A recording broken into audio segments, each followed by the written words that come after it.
cover up the fact that he ain't really do what he was supposed to do. They wasn't supposed to be in that meeting. That conversation was supposed to be between me and Jay.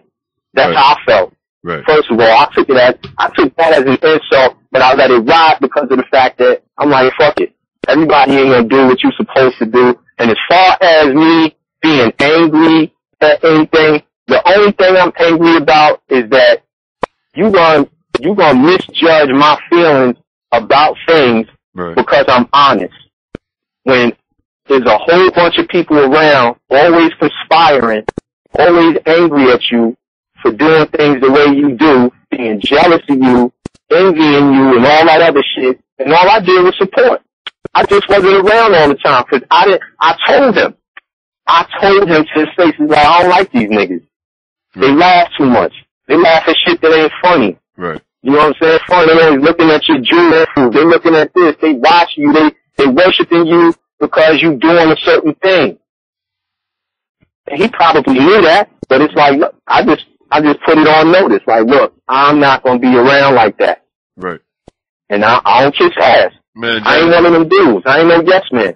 And the situation, man, like looking at it as a hip hop, you know me, analyzing which I am, and somebody sitting on the sidelines, pretty much watching the game. Cause like, no, I watch lyricists, I watch MC, and you know, it's just a shame, bro. It's a shame that you got two legends in the game, man, who pretty much, you know, came up, as you said, you brought them up in the situation, you know, and to see this type of shit happen like this because of third party bullshit.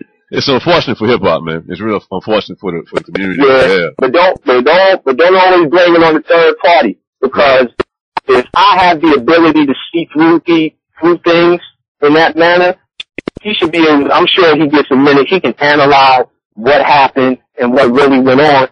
I mean, I don't really have time to care about that. My thing is to set the record straight. I'm not gonna have niggas going online, whether it's an audio interview or you know, a texted interview or video. I ain't letting niggas go online saying no more shit about me that ain't true. I'm straightening it out. Right. Like, right. I'm tired. I'm tired of listening to, you know, and I kept quiet for a minute, you know, because, you know, you always get that, you know, that label tag on you, like, oh, he's just angry at this.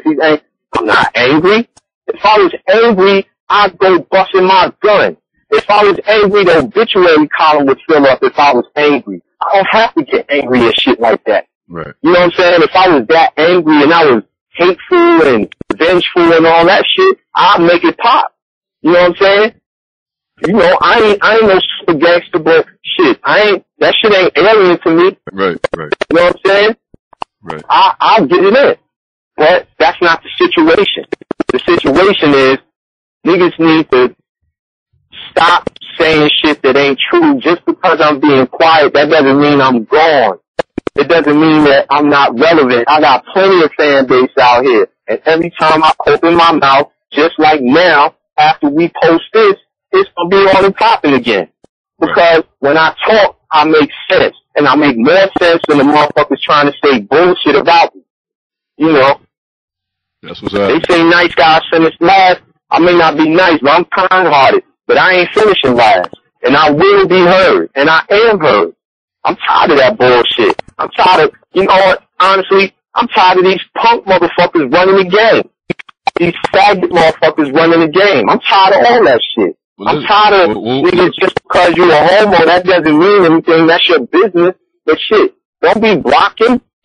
Damn. Don't talk about me, especially if, and I respect it a lot more if Young Guru got his facts straight. Right. You know what I'm saying? And like I say again, I ain't got nothing against Young Guru. He can't help himself. He's just so up Jay's ass that everything that come out his mouth, he gonna think is true. And he ain't heard right from the right people. You listen to industry people, they always gonna agree with whatever's being said by the person that, you know, is bringing them money, or by the person that they want to maintain that relationship, you know, their fantastic, imaginary, illusionary relationship with. Jay ain't thinking about these motherfuckers. And I know that much. And I ain't been around the nigga in years. You know what I'm saying? But, like I said, I ain't got, to be honest with you, I ain't really got no hate for Jay, because honest with you, to be honest, I'm not a hater. I'm not that type of dude. Right. It's like, I'll let you go about your business before I put my foot up your ass if you're going to go about your business. If you don't go about your business, that's when my foot starts going. You know what I'm saying? So it's a total difference. I'm not that type of dude. Right. Jazz, have you tried to reach out to Jay personally, man, and you know, man to man, try to iron some of this shit out on a personal basis?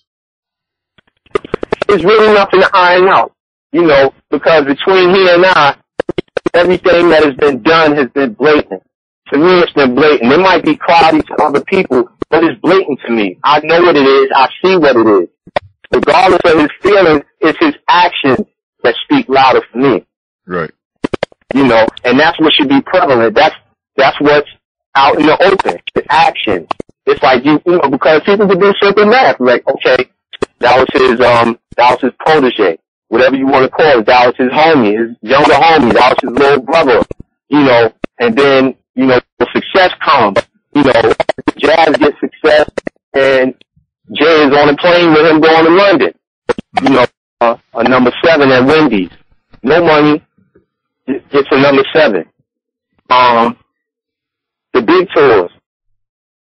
I'm obscure. Like I'm almost like a road manager, except I ain't doing no work. You know, I ain't doing none of that. Right. So it's a total difference. It's a total difference. Actions speak louder than words. He can say what he want to say. Now, why do you think, in your opinion, Jazz, why do you think it went down like that, bro? I mean, you can't expect people to be who you are. You can't expect people to do things that you want them to do. Like, and then I could say in Jay's defense to an extent, he had so many people in his ear telling him shit because the closest person to him that he could always rely on was me. So you had people always in his ear saying stuff. Is Jazz doing this? Is Jazz this? Jazz that? You know, Jazz ain't gonna sign with the management. A whole bunch of shit. I mean, we could go on for days, and I knew about it, but I had a choice. Like, I could keep doing what I'm doing or stop what I'm doing to take time to whip somebody's ass. They still gonna be around. They still gonna be doing their dirt. So I just, you know, okay, you can do that because you ain't affecting nothing. So I thought, but obviously it had some effect. And, you know, I guess this is the result. You know, that and the fact that, you know, I ain't no ass kisser. Right. You know, I'm not a yes man.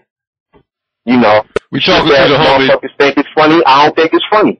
We talking to the homie. Because I don't laugh. What? No, I'm giving a shout out to the people. We talking to our homie Jaz-O, Overthrow Headlines, man, Overthrow Exclusives. I'm your boy Slim. We talking to Jaz-O addressing the whole, Complex magazine interview he gave last week. Jazz, man, real quick, cause we're getting ready to close this out, man. I appreciate you coming on. But real quick, I want to address it like this. Just pretty much take off the table that you know, talking to people on the radio, you talking to me. If you had the homie himself, Jaz-O, Jay-Z, I'm sorry. If you had the homie himself, Jay-Z, in your presence right now, man, what would be your comments to him? I couldn't tell you that. The only way you would know that is if it was happening. Right. See, and this is a testament to what I'm saying. That's my problem to other people. I'm too honest. See now, normally everybody else would tell you, well, I would say this, I would say that, but they can't truthfully say that because it's not really happening. You know what I'm saying? Like somebody said, yo, if I was there, I would do this, I would do. You don't know because you ain't there. Right. So I couldn't really tell you. I know how I feel, you know what I'm saying?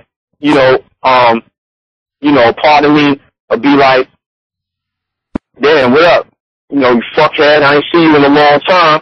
Another part of me would want to knock all his teeth out, you know, and then another part of me would be like, yo man, you know, what up?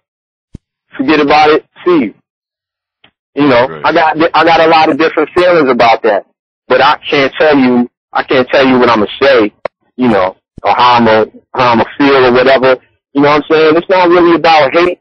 It's just really about the fact that people made a big deal about this. Like, I didn't say anything. Like, you know, I wouldn't have gone, like, back in '02 and all that. I wouldn't have gone at Freeway and Bleak, you know, and Jeter, and then say shit about Jay and then go at Jay. I wouldn't have done that. I had to defend myself because I've always thought that it was beneath me to go against anybody, really. I mean, and it wasn't like no battle shit. It was just me telling the truth about shit. Right. Me defending myself, setting the record straight. Because it ain't no battle shit, because there ain't no competition. I don't have any competition. If anybody listen to enough of my shit, they gonna know better. I don't have any competition. So, it's just one of those things where, you know, it goes on. You know, this gets posted, and, you know, we see if anybody want to respond. I got some other shit I want to respond to. Also, like, you know, I heard Kane recently did something and posted it talking about he started Jay-Z. Now, I don't want to sit there and argue with him on that fact. About Big Daddy, right? Yeah. Okay. Yeah. And and that's another story. That's for another time. Where I put him in touch with Jay. So how did he put Jay on when Jay was already on as far as with me? And then I give him the number telling him, like, look, let him do what he chooses to do. I didn't have Jay signed to no management. It wasn't no business shit. He was my friend. Right. You know what I'm saying? So I was like, fuck you, do what you want to do. And, well, we all see that's what he did. He did what he wanted to do. Right. And that's cool. I can live with that. I just ain't having motherfuckers lying, saying bullshit, trying to make me look a certain way. I'm gonna speak up for mine. Right. Alright, well that's the word straight from the horse's mouth, man. The man himself, Jaz-O, Overthrow Headlines exclusive.